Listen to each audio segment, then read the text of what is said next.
please. My name is João Breda. I'm the head of the Athens Quality of Care and Patient Safety Office and also officer in charge for the country office of WHO here in Greece.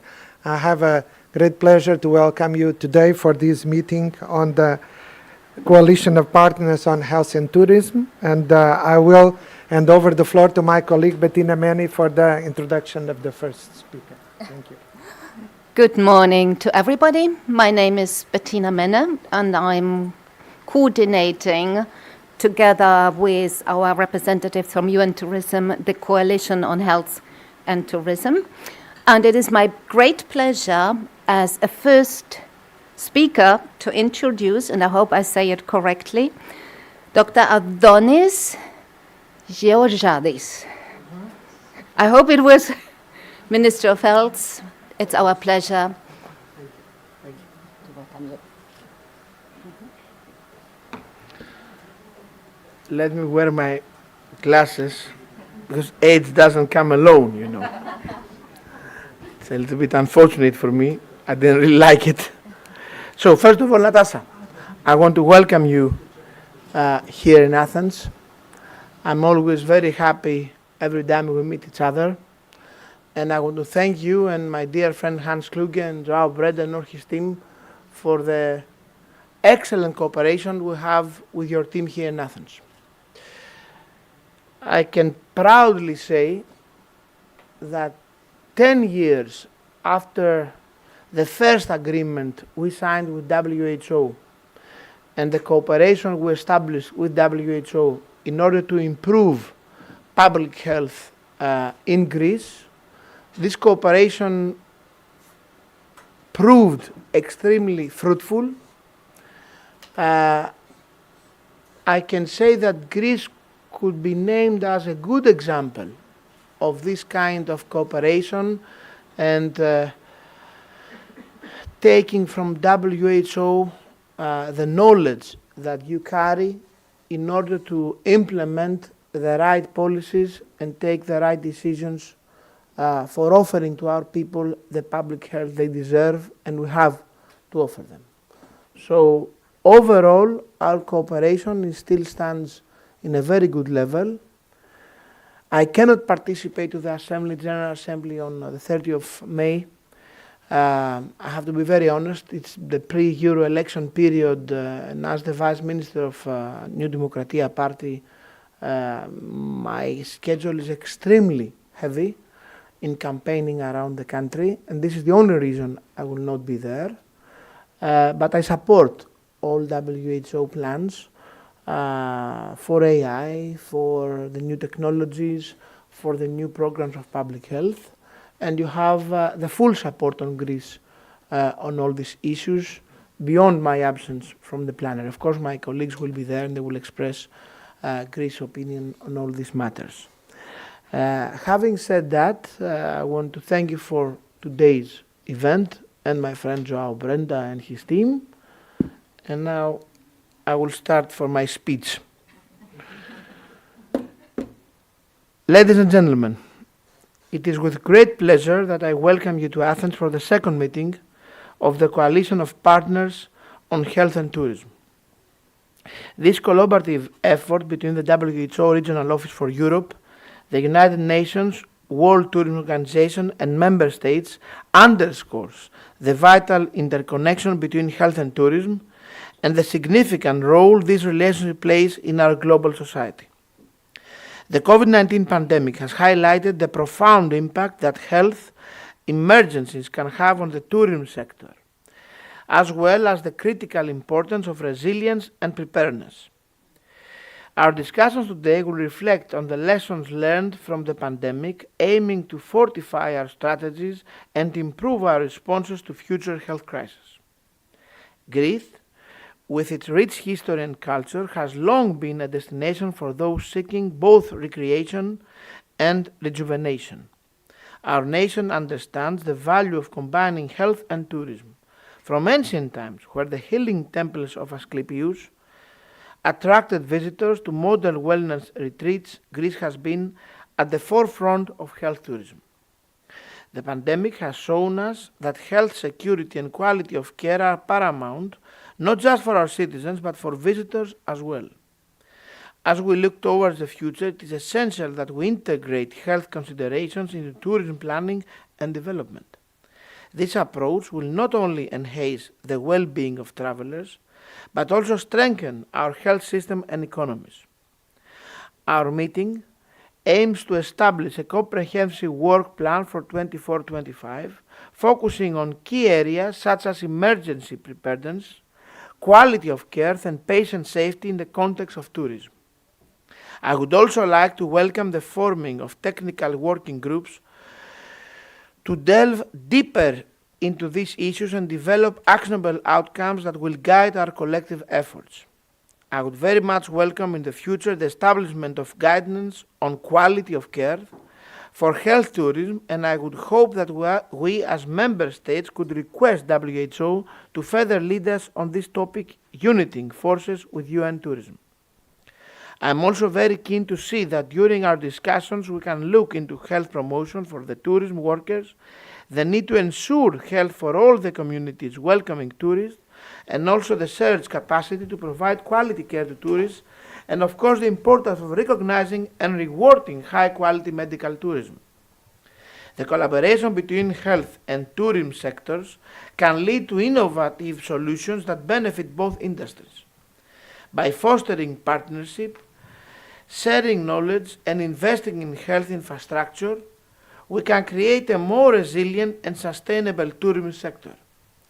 This will, in turn, contribute to the overall health and prosperity for our communities. In closing, I would like to express my gratitude to all participants for their commitment and dedication. Your insights and expertise are invaluable as we navigate these complex challenges. Let us work together to ensure that health remains at the heart of tourism development, promoting a future where travel is safe, accessible, and enriching for all. Greece, as a main tourist country,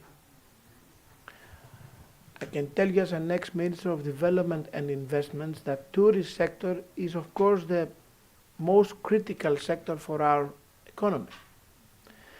Many people couldn't realize until the pandemic how strong is the connection of health safety and tourism.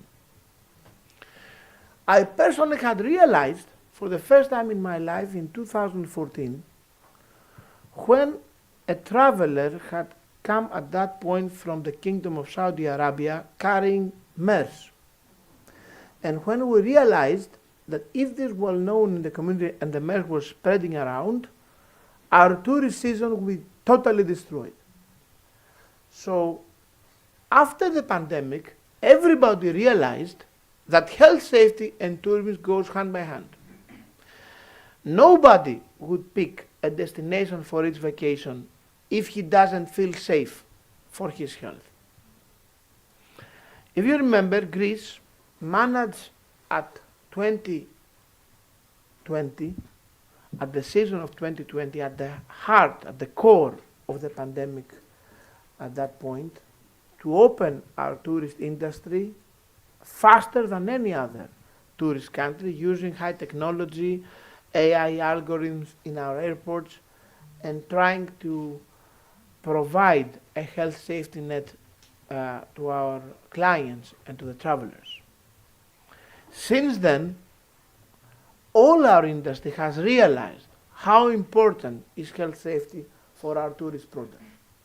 So what we're discussing today and the expertise you can provide at the end is coming back to a net value increase of our economy, which is key importance for the sustainable growth of Greece. So thank you very much for that. I'm looking forward for a very close cooperation as always, and I always welcome you to our country. My dear friend Natasha, thank you very much.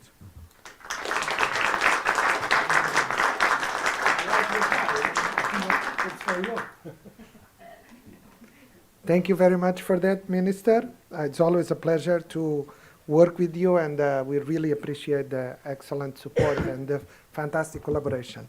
I would now like to invite the next speaker, which is by video, the Minister of Tourism, Olga Kefalogianni, and I ask our Reggie to give us the video, if possible. Ladies and gentlemen, it is my pleasure to address this second meeting of the Coalition of Partners on Health and Tourism. I'd like to take this opportunity to welcome you in Athens and to thank Dr. Breda and the WHO Athens Office on Quality of Care and Patient Safety for the invitation to speak about the intricate and often overlooked relationship. Start again and put it louder, okay? Louder and start from the beginning.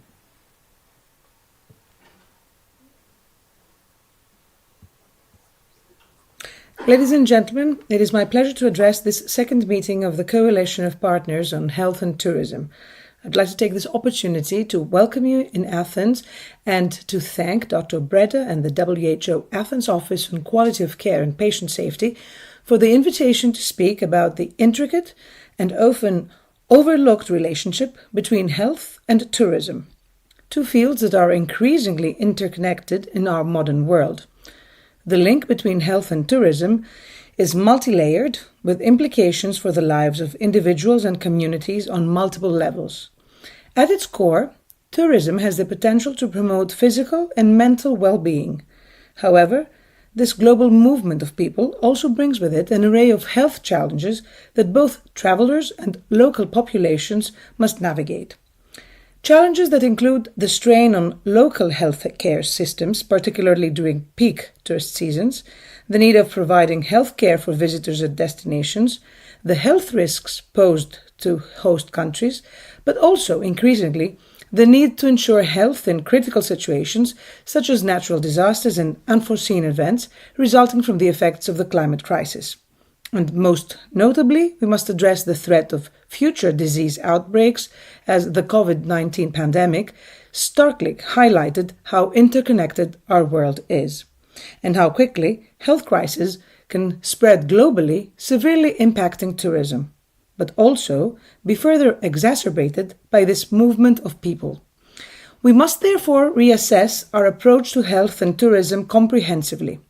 This entails working towards effective destination management strategies that foster close cooperation among tourism, health, and civil protection authorities. Emphasis must be placed on equipping healthcare staff at destinations with the necessary training to effectively handle emergencies, and certainly on establishing protocols and developing rules for swift and effective crisis management. Ladies and gentlemen, tourism continues to experience global growth. An ever-increasing number of people travel for leisure and exploration. This initiative, led by WHO Europe and UN Tourism, is therefore extremely important and comes at a crucial time. I am confident that it can provide a solid ground towards fostering collaborations between the tourism and health sectors and lead to policy proposals for health and sustainable tourism management, with practices that promote the well-being of both travelers and host communities. Moving forward, let me assure you that you have our ministry's full support and that we will provide our expertise to make a substantial contribution to these efforts. Thank you for your attention, and we look forward to the conclusions and proposals that will emerge from this important meeting.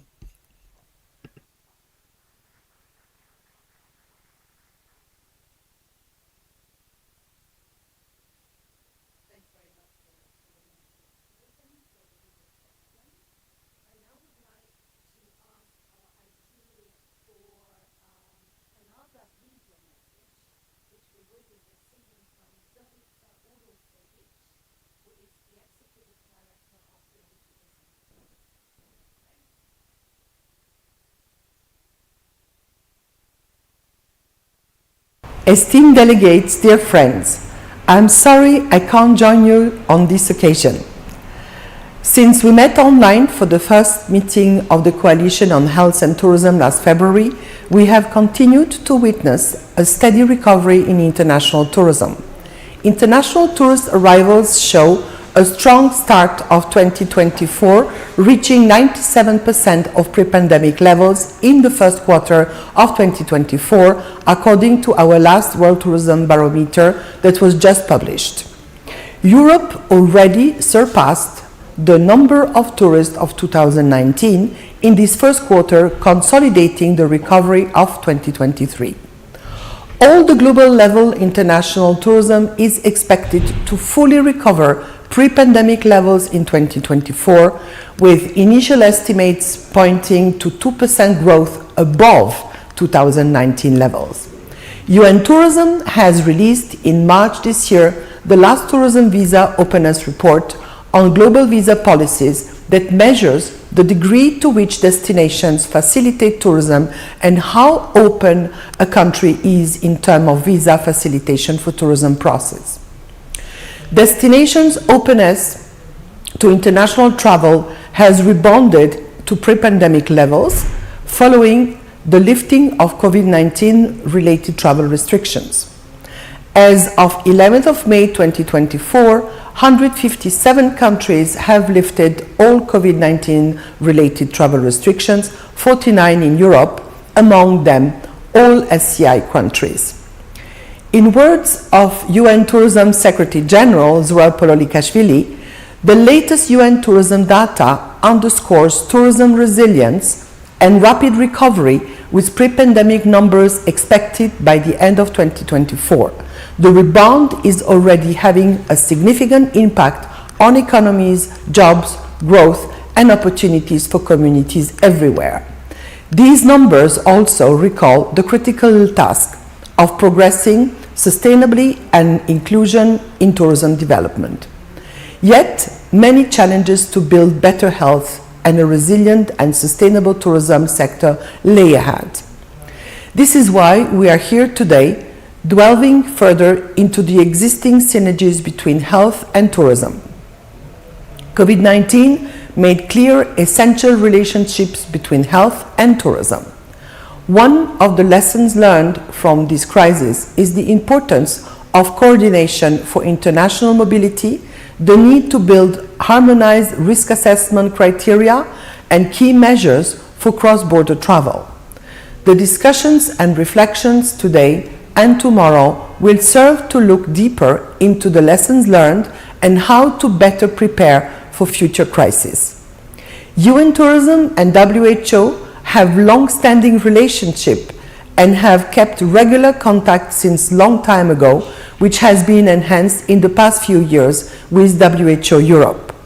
It is encouraging to see that the coalition of partners on health and tourism, jointly coordinated by UN Tourism and WHO Europe, is now a reality and is the right piece to advance the collaboration between health and tourism authorities and in our respective member states in the European region. I'm proud of the role that UN Tourism and WHO Europe have played in bringing this coalition into life. I would like to thank the Ministry of Health of Greece and WHO office in Athens for hosting this meeting in hybrid mode, as well as the Ministry of Tourism of Greece. I would also like to thank the WHO Europe office in Venice for the invaluable work as Secretariat of the coalition. I wish to encourage the members of the coalition to actively engage in its work plan to achieve our common objectives and yield relevant outcomes for all. Dear friends, the pandemic showed the links that unsustainable development has and the impacts it is producing not only on the tourism sector but beyond. Sustainability is therefore no longer an option, it is a must for the sector and our societies. Count on UN Tourism to advance this important agenda, and I'm confident that strong cooperation at all levels will place health high on the tourism agenda and vice versa. Let's join hands to leverage cooperation among international organizations as well as among small countries and globally. I will make for healthy tourism, healthy communities, a healthy environment and healthy economies. It will make them more resilient, more sustainable and more inclusive. for current and future generations. I wish you and the host every success in the meeting. Thank you very much. These are really very important and wise words. Collaboration, co-creation, this is really, I think, the mode and really the inspiration for these 2 days where we'll be working together. Also, really very important to highlight that we have 20 member states engaged in this discussion. So it's a kind of a small room here today, but it's a hybrid meeting where we have many participants also online, and there is an engagement of many stakeholders, and obviously, most important than everything else, member states, 20 member states working together under this collaboration between WHO and the UN Tourism. So I think there's a lot of innovation ongoing here and a lot that can be done together moving forward. Let me now invite our Director of the Division of Country Health Policies and Systems, Dr. Natasha Zopardi-Muscat, which also supervises our office here in Greece, and is naturally leading this work on behalf of our regional director. Natasha, over to you. Thank you.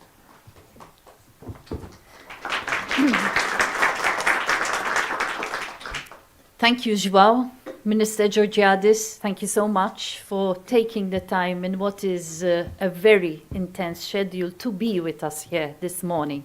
The fact that you made the time to be physically present is extremely appreciated, and I convey the greetings also of our regional director, Dr. Hans Kluge, to you, to Greece, because it is open to innovation, is enabling WHO to serve its countries better. So I think this meeting here today is an example of the way in which the openness of the country is allowing us also to have this environment, which I call a policy lab, truly, to enable countries to come together to tackle some very pressing and difficult challenges. And let me say, whilst maybe those of us in this room are fully convinced of the links between health and tourism, we still have much persuading to do. Because, as you may be aware, the discussions on the pandemic treaty, for example, learning lessons from the COVID pandemic to put in place an updated system also when it comes to the international health regulations, have not yet been finalized. And to me, this means that there is still much ground to be covered to ensure that people are persuaded of the importance of international cooperation in health, not just for the health sector, but for the impact beyond. And of course, I think everything more or less has been said about tourism bridging cultures, boosting economies, boosting well-being. And it is no coincidence that actually this initiative is being led by Bettina, who sits in our Venice office, that is really working on promoting economies that promote well-being. So we are bringing the different elements together, because by working with our tourism partners to make sure that tourism is not just about economic growth, but is about sustainable development, is about caring about the climate, about the health of people, both travelers and people who are hosting the travelers. This is one very concrete example of what we mean when we say we need to shift the paradigm and move from economic growth as the main indicator to shift towards economies of well-being. And in this sense, although this is a concept that has been very much driven in the European region by the Scandinavian countries, I see that there is a potential also for countries in Southern Europe through shifting the way in which tourism and health and well-being come together in order to have this transition towards well-being economies. And of course, as I said, I think it was during the height of the COVID pandemic, as was also said by the minister, that for many people, the importance of the links between health and tourism rang true for the first time. For myself, I spent 2 months locked up in my home in Malta. I could sense the despair for so many people, as the decision that was taken at the time was to shut the airport down and to protect the health of the people, considering one acute hospital over the economic interests of tourism. But of course, that had a consequence. And it was actually in the beautiful tourist location of Budva in Montenegro in 2022 that the small countries that had been disproportionately impacted, because most of them are very reliant on tourism, took the initiative to forge this coalition. And 2 years later, I am very glad to see that we are here today with our partners, with 20 countries interested in learning how we can take this forward together. Let me also just mention that yesterday at the Program Budget Committee, which is a prelude to the World Health Assembly, we have the good news that the General Program of Work for the next 5 years, GPW14, WHO, was approved. Why am I mentioning this? Because one of the new important areas in this General Program of Work is climate and the impacts on climate. And I see here that health and tourism, again, are two sectors that both can work hand in hand together to ensure that we put climate change on the agenda. So we know that all people, communities will gain from better response, from better preparedness, but we also know that when we look at the links between health and tourism, it goes far beyond preparedness, food safety. We're looking at the livelihoods, the well-being of the workers, for example, many of whom work in precarious work conditions and who may not be fully covered by the health systems of the countries that they are working in, also as many countries that are increasingly dependent on importing labor in order to service and serve the needs of the tourism market. So it all becomes very, very complicated. And perhaps I think one of the elements that I really want to emphasize is trust. The minister very well said nobody will choose a tourism destination if they do not feel that they can safely travel there and that their health needs will be taken care of. This goes down to the basic element of trust. And this is a key element, and I think by bringing the health and tourism sectors together to ensure that there is trust in the quality of care that could be provided in case of an emergency for people with a chronic condition that might need to continue receiving care when they travel, and also increasingly in the area of medical tourism, which is an area which, again, the Venice office and the Quality of Care office are so very well suited to take forward in a joint agenda. Let me end with my personal story. A couple of you may have heard this before. Why did I, 2 years ago, ask Bettina to take this on? I told you I was sitting in Malta during the pandemic, but I was working. My parents, who worked in the tourism industry in Malta, my father part-time, my mother has a full-time job, evenings, weekends, they worked very hard, but that was what gave me the possibility to have dance classes, piano lessons, and have a very good life as a child in Malta because they supplemented the family income. They were both working in their retirement until COVID hit. And in a matter of 6 months, my parents aged. They never returned to work since then. But I think at that moment, I felt that I really needed to try and see what I could do. So that's my personal story.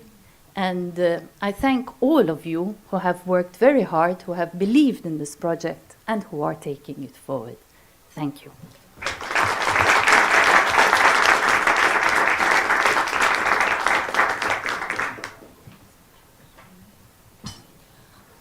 Thanks very much, Natasha, Honorable Minister, for all the trust you're having in us in bringing this work further.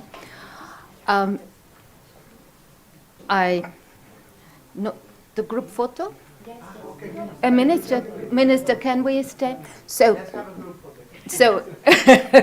okay, before the minister leaves, we would like to ask all the participants to join us here in front, and I would like to ask our Zoom handling ITs to actually put on the screen all to participants from the Zoom. Please, our Zoom colleagues, could you show your face? Could you put your camera on so that everybody sees? That would be marvelous. Wait a second. So please, all participants come in front just to have a group photo. Thanks very much. Please.